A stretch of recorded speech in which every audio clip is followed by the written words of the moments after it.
तो है गाइस दोस्तों, आज के ब्लॉग में बने रहे और सभी को गुड मॉर्निंग। जय जोहार, जय छत्तीसगढ़।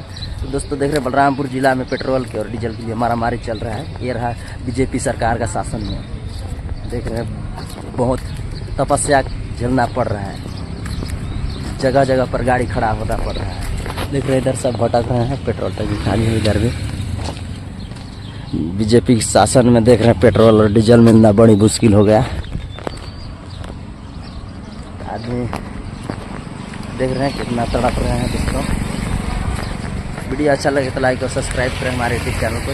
दोस्तों चलते हैं अपने गाड़ी की तरफ। मेरा भी गाड़ी में डीजल कम है तो दोस्तों देखते हैं। मैं जा रहा हूँ लकड़ी लेने।